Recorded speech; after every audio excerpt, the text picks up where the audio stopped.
Hello hi. आज हम लोग बेसिकली साउंड चैप्टर करने वाले हैं, ठीक है। फिजिक्स चैप्टर नंबर 7 है।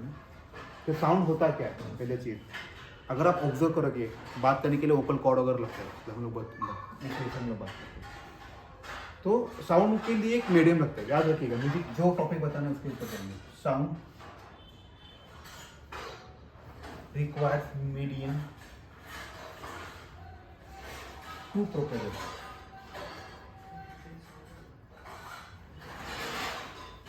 साउंड को क्या लगता है, मीडियम लगता है। लेकिन अगर आप लाइट एनर्जी के बारे में बात करते हैं, लाइट को कोई भी मीडियम नहीं लगता प्रोपोगेट होने के लिए। इसीलिए 700 डिग्री पर अर्थ पे क्यों आ सकते हैं, उसके लिए मीडियम की जरूरत है। लेकिन साउंड को मीडियम की जरूरत होती है, क्या कहते हैं। तो साउंड के अगर देखा जाए, हम लोगों की जो रेंज है ऑडिबल, एग्जाम में बहुत एक का दो बार एक क्वेश्चन पूछा है, what is the Audible range for human. ये क्वेश्चन पूछा गया है। रेंज क्या है, 20 हर्ट्ज टू 20,000। याद रखिए, ये बहुत इंपॉर्टेंट है। 20,000 हर्ट्ज ये आपका ऑडिबल रेंज है, याद रखिएगा ये, ठीक है। अभी कुछ चीजें ऐसी हैं, जैसे कि अगर आपकी फ्रीक्वेंसी 20,000 के ऊपर आती है, अबव बोल रहा हूं, the frequency above 20,000 called as ultrasonic. ये नाम आपने सुना होगा, अल्ट्रा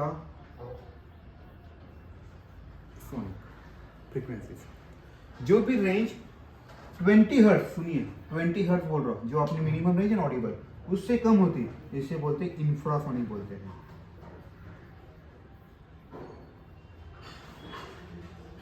ठीक है। हर एक एनिमल की अलग अलग होती है, ये बस ह्यूमन की 20 किलो हर्ट्ज है, ठीक है। ऑल सेट है। चलिए, अभी इसके बाद आते हैं साउंड के दो टाइप्स हैं। जो साउंड वेव है, ओके, पहले तो मैं बताता हूँ। एक होता है मैकेनिकल वेव होती है, उसी का एक पार्ट है साउंड वेव। मतलब ऐसा है, फंडा ए वाला है, मैकेनिकल वेव होती है,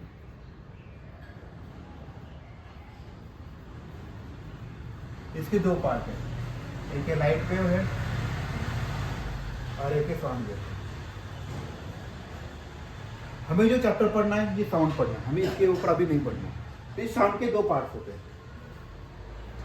एक होता है लॉन्जिट्यूडिनल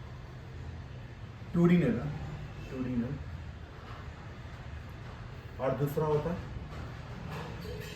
ट्रांसवर्स वेव, ठीक है। अभी लॉन्जिट्यूडिनल और ट्रांसवर्स वेव होता क्या है, अभी यहाँ पे ना दोनों भी केस में आपका जो साउंड होता है प्रोपोगेट होता है।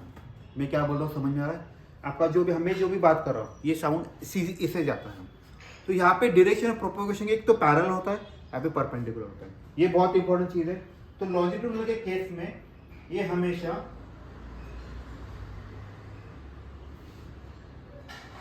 अलोंग की नॉर्मेशन नहीं होता है, और यहाँ पे अलोंग होता है और यहाँ पे नॉर्मल होता है।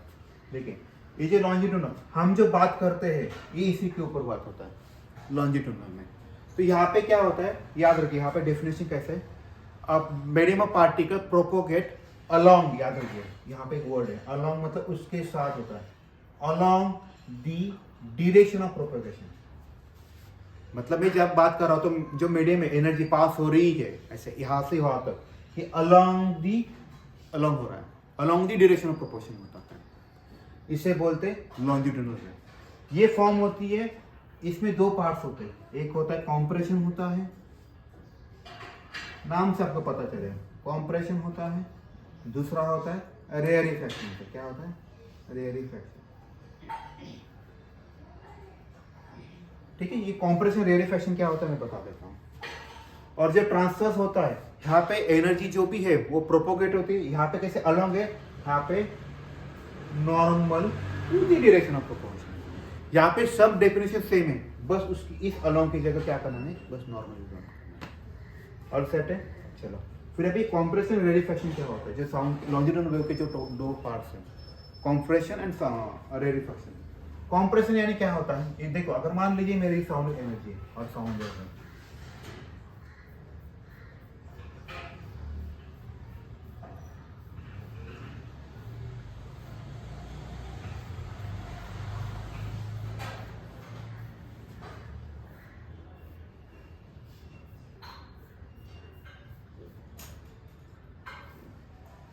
ये होता है कॉम्प्रेशन रेडिफिकेशन। अगर आप ऑब्जर्व करो, कॉम्प्रेशन मतलब क्या होता है, पास पास में, या बराबर। तो ये हुआ कॉम्प्रेशन। तो जहां पे सारे आपकी वेव एज अ कंबाइंड बनते हैं, बहुत सारी एनर्जी। रेडिफिकेशन मतलब क्या होता है, थोड़ा डिस्टेंस ज़्यादा होता है उनके बीच में, एनर्जी बदलती है, यहाँ पे थोड़ा कम एनर्जी आ रहा है, इसमें थोड़ी कम, इससे बोलते हैं कॉम्प्रेशन रेडिफिकेशन। जब भी कभी अगर आप मतलब गणपति टाइम पे जो भी म्यूजिक बजता है, अगर आप उसके बीट्स देखते हो एकदम एनर्जी और कांच वाइब्रेट होता है, तो वो इसी का पैटर्न है, कॉम्प्रेशन रेडिफिकेशन कंडीशन से करते रहते हैं। अगर जो बीट्स बजते कांच आवाज है तो एकदम एनर्जी छोड़ते तो आवाज कांच आपका वाइब्रेट होना चालू हो जाएगा। फिर थोड़ी देर के थोड़ा पॉज होता है, उसके में रेडिफिकेशन होता है, energy come amount of energy produce होती है। तो ये होता है कॉम्प्रेशन रेडिफिकेशन होता है। ऑल सेट है, ये वाला कभी एग्जाम में पूछते नहीं, so don't worry about it. अभी जो हम लोग साउंड वेव करने वाले हैं, इसके 3 पार्ट्स बहुत इंपॉर्टेंट है। एक होता है एम्पलीट्यूड होता है,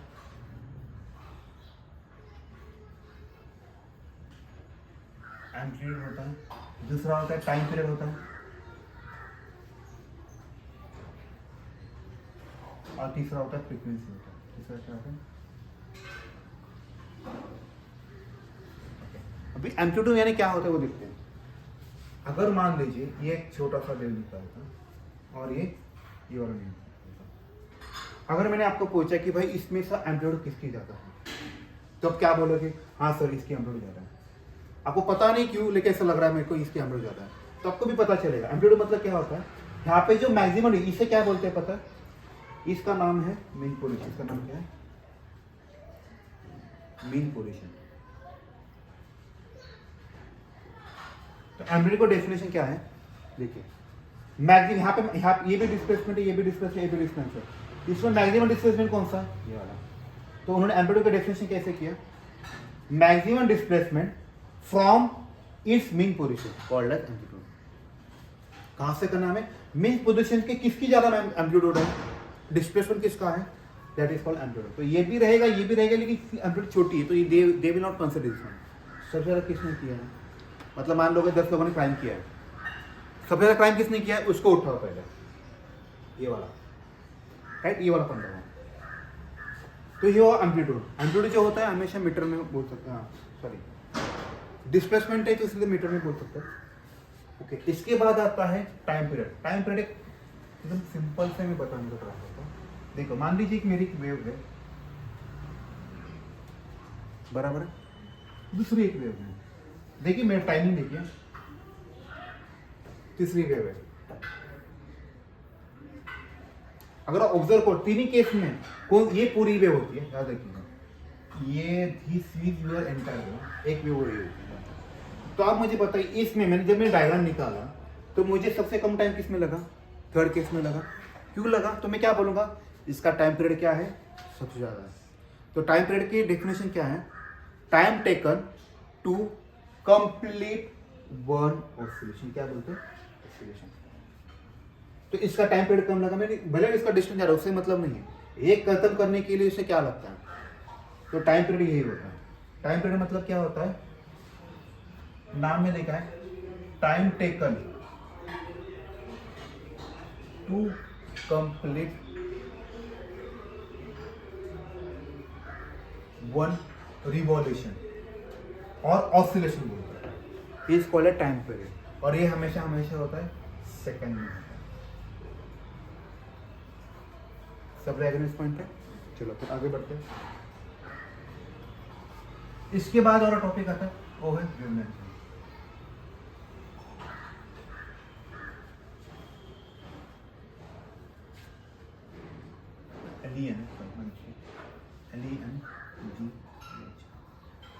ओके, वेवलेंथ क्या होता है देखते हैं। जो अपने जो ट्रांसवर्स वेव होता है बराबर है, इसमें ऊपर वाला पार्ट जो होता है, इस पार्ट को क्या बोलते हैं, इस पार्ट का नाम है क्रिस्ट है, क्या नाम है, और जो नीचे वाले पार्ट है उनका नाम है टग्स बोलते हैं। क्या स्पेलिंग गलत हो मेरा, टग्स, कुछ तो ऐसा नाम है टग्स। तो वेवलेंथ मतलब क्या होता है, देखिए डिस्टेंस बिटवीन, ये क्रिस्ट है और दूसरा क्रिस्ट बोलो, ये भी क्रिस्ट है लेकिन वो वाला नहीं है। तो यहाँ पे उन्होंने इसलिए एक वर्ड स्पेसिफिक पूछा, एक वर्ड डाला है उन्होंने, डिस्टेंस बिटवीन, यहाँ पे एक वर्ड डाला जैसे मैंने बताया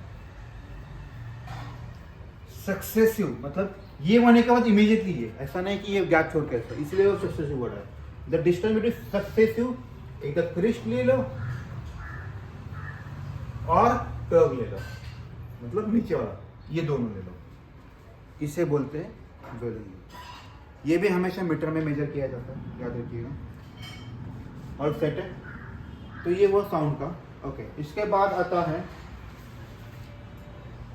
रिफ्लेक्शन, जो सबसे ज्यादा क्वेश्चन पूछा रहा है। रिफ्लेक्शन साउंड किसे बोलते हैं? इको बोलते हैं। तो इको का अगर डेफिनेशन बोला जाए, साउंड हर्ड आफ्टर, ठीक है, साउंड हर्ड आफ्टर रिफ्लेक्शन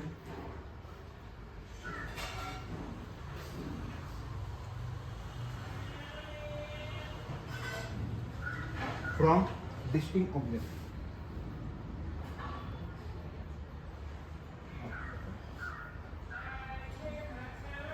ठीक है, अभी ये तो डिफरेंशिएशन हुआ। अभी इको का सिंगल पॉइंट है, हम लोग बोलते हैं ना कभी घूमने गए पहाड़ी पे वगैरह, वहाँ पे इको पॉइंट होता है, जैसे सिंगर पे है, माथेरन पे है, लोनावाला पे है, इको पॉइंट है। इको पॉइंट मतलब कैसे होता है, आप जो आवाज़ देते हैं वो आपको सुनाई देता है वापस में। ठीक है, ऐसा क्यों होता है, उसके पीछे का लॉजिक जानते हैं। मान लीजिएगा आप यहाँ पे हो, माउंटेन पे गए, ठीक है, यहाँ पे जो पहाड़ी होती है वो बड़ी होती है, ठीक है। तो अब क्या होता है, आप यहाँ से चिल्लाते, यहाँ पे बहुत इंपॉर्टेंट चीज़ है, ये भी कंडीशन है, आपको बहुत जोर से चिल्लाना पड़ेगा एक ही बार। तो आवाज़ जाएगा यहाँ पे, जाने के बाद वो आवाज़ सिर्फ इधर नहीं जाएगा, थोड़ा ऐसा भी जा सकता है, बड़ा आ जाना। तो अगर आप ऑब्जर्व करो, ये वाला शॉर्टेज डिस्टेंस है, ये जाके उसको रिपीट करके इमीडिएटली आएगा। इसका थोड़ा डिस्टेंस ज़्यादा है तो जाएगा, आएगा, थोड़ा टाइम लगेगा, मतलब ये सुनाई देगा, फिर ये देगा, फिर ये देगा, फिर ये देगा, फिर ये देगा, फिर ये देगा, ऐसा होता जाएगा। इसीलिए आपको 7 आवाज़ आता है कभी कभार, राइट, उसके पीछे का लॉजिक ये होता है। तो रिफ्लेक्शन ही होता है sound from the distance object. तो हम इसे क्या बोलते हैं, इको बोलते हैं। अभी इको का, ये तो इको एग्जाम में पूछते हैं, एग्जाम में ये क्वेश्चन सबसे ज़्यादा पूछते हैं। क्या है उसका टॉपिक का नाम है कंडीशन फॉर इको। सबसे ज़्यादा क्वेश्चन पूछे इको की लाइक कंडीशन क्या है।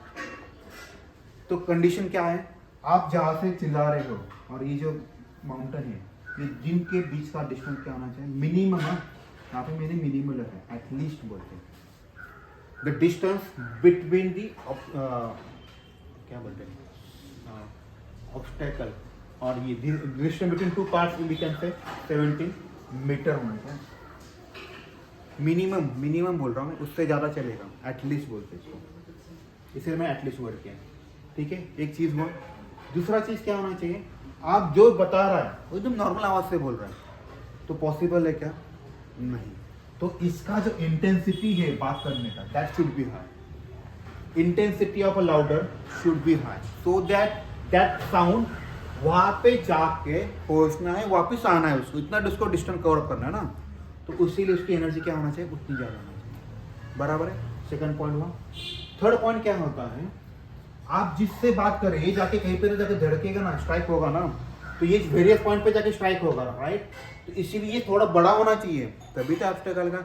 आप ऐसे कर रहे हो, मतलब ये बताना है,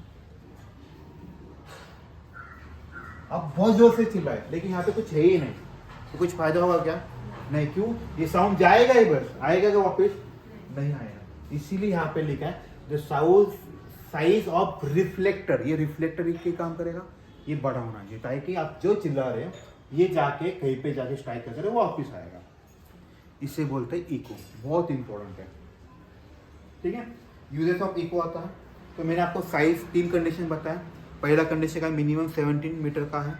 दूसरा क्या है, जो बता चिल्लाने वाला है उसका आवाज़ थोड़ा ज़्यादा होना चाहिए, एक इंटेंसिटी प्रॉपर होना चाहिए, और जो रिफ्लेक्ट है उसकी साइज बड़ी होना चाहिए, ताकि ये रिफ्लेक्ट होकर वापस आए। ये 3 कंडीशन बहुत इंपॉर्टेंट है। ठीक है, उसके बाद आता है यूजेस ऑफ इको बोलते हैं।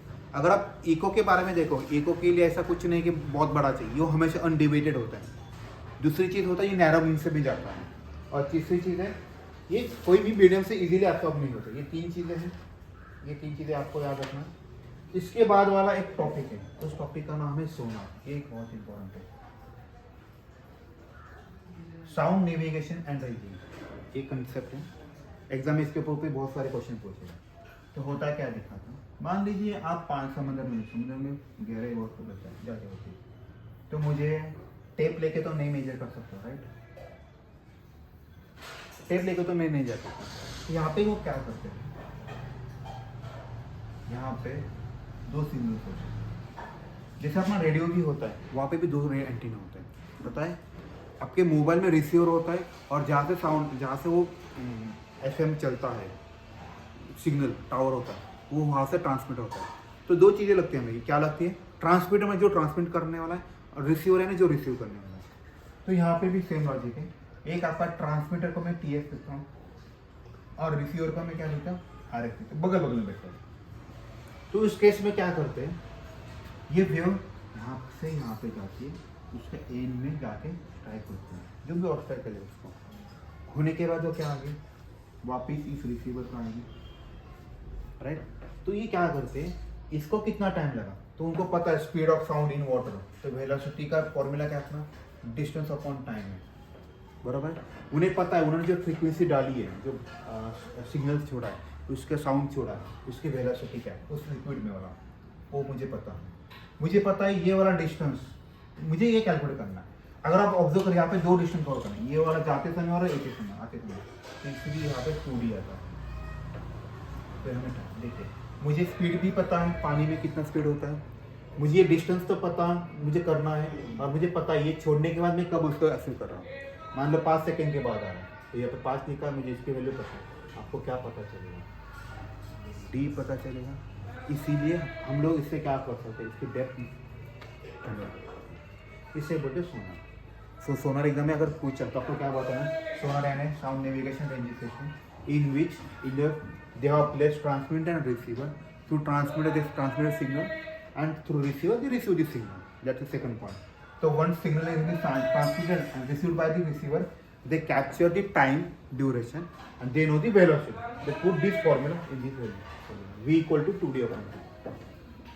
On that basis they can calculate the distance from the depth of the sea. ठीक है, ये होता है सोनार का कॉन्सेप्ट। ठीक है, इसके बाद वाला जो टॉपिक है उस टॉपिक का नाम है, अभी ये थोड़ा टॉपिक अलग से आएगा, इसका पार्ट 2 है साउंड का। इसमें हमें पढ़ना है नेचुरल वाइब्रेशन,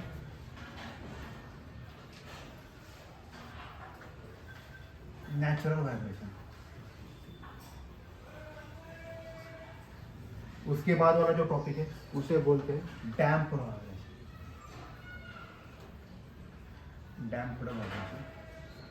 उसके बाद आता है फोर्स वाइब्रेशन।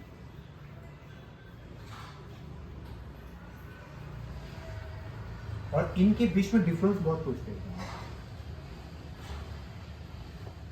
अभी देखिए नेचुरल वाइब्रेशन मतलब क्या है। नेचुरल वाइब्रेशन मतलब जो बॉडी होती है वो फ्रीली रोटेट होती है। सॉरी, देखो बॉडी जो है वाइब्रेट होती है, तो बॉडी स्टार्ट वाइब्रेटिंग,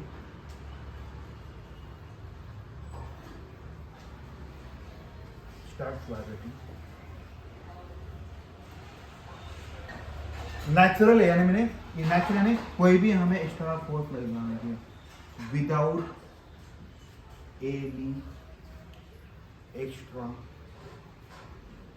फोर्स, हमें इसके ऊपर कोई भी एक्स्ट्रा का फोर्स नहीं, that is called as natural vibration. तो जो बॉडी होती है वो वाइब्रेट होती है विदाउट एनी एक्स्ट्रा फोर्स, इसे बोलते हैं नेचुरल वाइब्रेशन। उसके बाद वाला जो टॉपिक आता है इसे बोलते हैं डैम्प वाइब्रेशन। डैम्प वाइब्रेशन का एग्जांपल बता दूँ, अगर आपने कभी मंदिर में घंटा बजाई या फिर कोई घर में बर्तन गिरा तो पहले आवाज़ इसका कैसे आता है? पहला आवाज़ देखिए, जब भी कोई बर्तन गिरा मंदिर में घंटी बजी हो, पहले इसका एम्पलीट्यूड बहुत बड़ा आता है, राइट? फिर क्या होता है, छोटा होता है, फिर छोटा होता है, फिर छोटा होता है, फिर छोटा होता है, फिर छोटा होता है। तो आपको क्या लग रहा है, हर केस में आपका एम्पलीट्यूड क्या हो रहा है, कम हो रहा है। तो इसे बोलते हैं damp vibration. Decreasing amplitude in the presence of force vibration is called as damp vibration. Exam में बहुत क्वेश्चन पूछे हैं, डैम्प वाइब्रेशन क्या होता है। देखो पीरियोडिक वाइब्रेशन है, इसका डेफिनेशन क्या है देखिए, ये पीरियोडिक क्यों होता है, periodic vibration of a body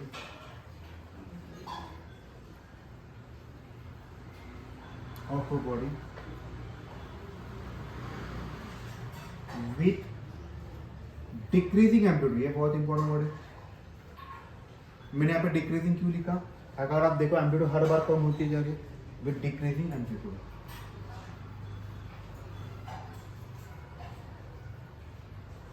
is called damped vibration. ठीक है, इसका इसे क्या बोलते हैं, डैम्प वाइब्रेशन। ठीक है, इसके बाद वाला जो टॉपिक है उसे बोलते हैं फोर्स वाइब्रेशन। ये डी डी देखिए अभी अब से नाम से आपको पता चले, फोर्स वाइब्रेशन मतलब the body which vibrates, vibrate तो होनी चाहिए, कब बॉडी वाइब्रेट होगी, which vibrates under the external force, बराबर ना।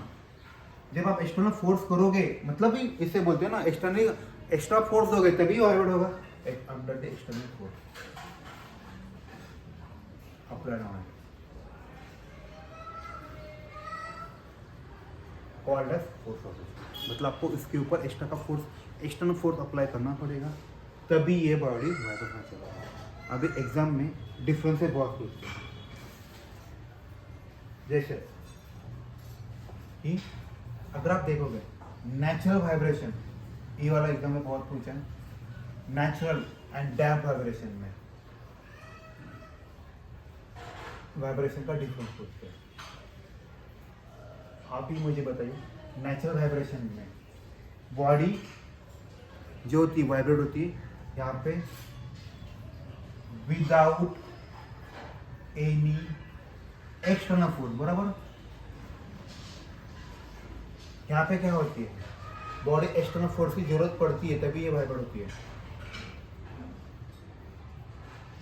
डैम्प करना है फिर भी जैसे मंदिर में घंटा आपको बजाना तो पड़ेगा ना, या फिर वो बर्तन गिरने के बाद ही आता है, राइट। तो आपको यहाँ पे एक्सटर्नल फोर्स की जरूरत होती है। दूसरी चीज, यहाँ पे जो एम्पलीट्यूड है वो सेम रह सकती है। यहाँ पे डैम्प में आपका एम्पलीट्यूड क्या होती है, कम होती है, इसलिए हम लोग एग्जाम्पल देखा है, राइट। हमेशा वो एम्पलीट्यूड कम होते जाएंगे, ये बहुत इंपॉर्टेंट चीज है। ठीक है,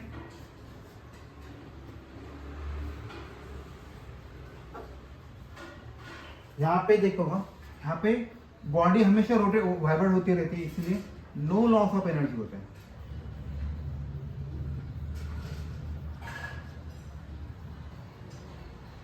अगर आप यहाँ पे ऑब्जर्व करोगे, यहाँ पे हमेशा उसकी एम्पलीट्यूड कम हो रही है, क्यों कम हो रही है, क्योंकि कुछ तो लॉस कर रहा है, इसलिए यहाँ पे लॉस ऑफ एनर्जी। तो आप ये 3 पॉइंट लिखिए, एग्जाम में 2 मार्क के लिए 2 पॉइंट लिखना होता है, ऐसे बोर्ड के लिए। मैंने तो आपको 3 पॉइंट दिए, तो आपका पॉइंट। ठीक है, इसके बाद जैसे अभी नेचुरल का और फोर्स का, natural vibration and force vibration.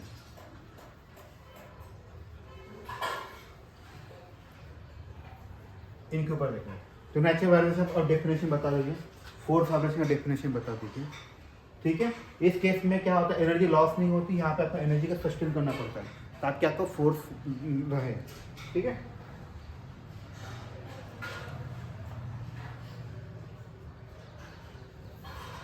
और यहाँ पे जो फ्रीक्वेंसी होती है, यहाँ पे फ्रीक्वेंसी अप्लाइड किया होते हैं साइज एंड शेप के ऊपर होता है जो वाइब्रेशन जो है, और यहाँ पे आपको बताना होता है कि कितना फोर्स अप्लाई करोगे इसके ऊपर, ये फोर्स वाइब्रेशन डिफरेंस है। तो समझ आए, नेचुरल वाइब्रेशन का डेफिनेशन, इसका डेफिनेशन। ये जो फ्रीक्वेंसी होती है साइज एंड शेप के ऊपर डिपेंड होती है। ये जो होता है आप जितना फोर्स लगाओगे इसके ऊपर होती है। इस केस में आपकी फ्रीक्वेंसी रिमेन्स कांस्टेंट होती है हमेशा, तो जो एनर्जी होती है कांस्टेंट, यहाँ पे आपको कम होती जाएगी, लेकिन फोर्स देगा होता है आपको कम बढ़ेगा, उतना रहेगा। ठीक है, इसके बाद वाला जो नया टॉपिक है, उस टॉपिक का नाम है रेजोनेंस। ये बहुत इंपॉर्टेंट और एग्जाम में पूछते हैं, कंडीशन फॉर रेजोनेंस।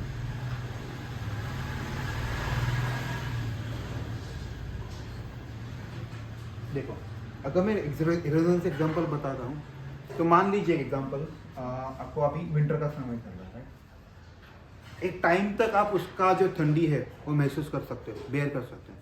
देखिए एक टाइम आता है उसके बाद ठंडी का आपको पॉसिबल नहीं होता, तो आपके हाथ पैर थर कांपना चालू होते हैं, right.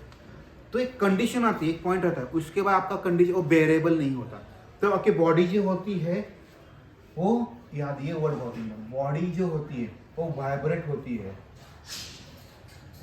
Right, with highest amplitude.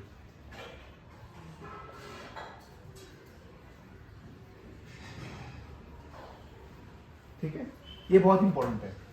मतलब ये रेजोनेंस जो है एक टाइप का फोर्स वाइब्रेशन ही है, it is a type of force vibration, याद रखिए, फोर्स वाइब्रेशन ही है, it is a type of force vibration in which body क्या होते हैं,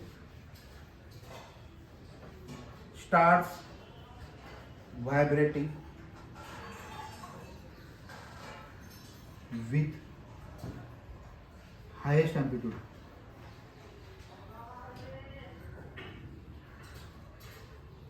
वेन, ये बहुत इंपॉर्टेंट है, यहाँ पे कंडीशन, वो कंडीशन एग्जाम में पूछते हो, डेफिनेशन में है, वेन उस बॉडी की हमेशा कैपेसिटी होती है मैक्सिमम, उसे हम लोग बोलते हैं नेचुरल फ्रीक्वेंसी।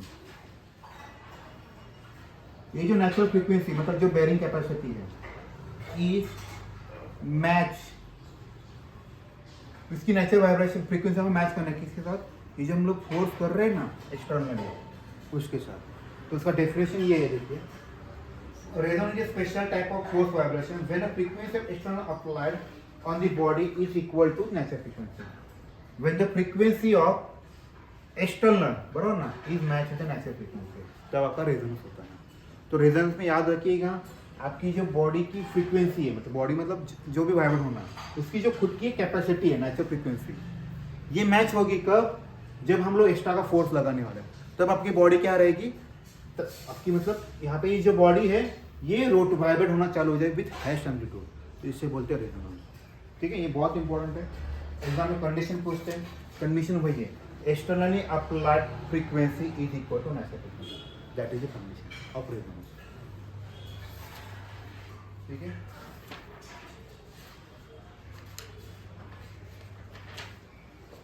इसके बाद आता है कैरेक्टरिस्टिक्स ऑफ साउंड होते हैं, तो तीन टाइप के होते हैं, एक लाउडनेस होता है, एक पिच होता है, एक क्वालिटी। ये छोटे एकदम छोटे से टॉपिक्स हैं। लाउडनेस नथिंग बट आपका एम्पलीट्यूड होता है, कितना ज़्यादा आप चिल्लाते हो या बात करते हो, that is your amplitude, right. तो loudness directly proportional to amplitude होता है। उसके बाद आता है इंटेंसिटी आती है। इंटेंसिटी मतलब मैं कितना एनर्जी कर दे रहा हूँ, दैट इज हाउ कितने इंटेंसिटी में आपको बता रहा हूँ, ऐसे वाले बोल सकते हो। ठीक है, ये वाला इतना ही पार्ट है। इसके बाद आता है लाउडनेस के ऊपर, ये दो तीन टॉपिक्स हैं छोटे मोटे। जो लाउडनेस होता है, एग्जाम ये वाला क्वेश्चन पूछे, लाउडनेस डिपेंड होता है, इसके फॉर्मूलाज हैं। जो लाउडनेस होता है ये डायरेक्टली प्रोपोर्शनल होता है स्क्वायर ऑफ एम्पलीट्यूड।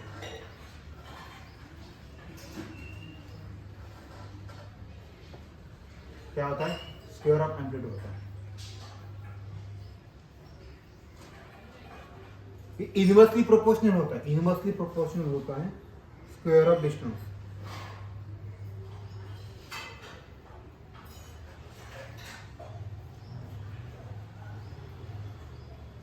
और ये होता है डिपेंड्स ऑन, डायरेक्टली प्रोपोर्शनल होता है एरिया के ऊपर।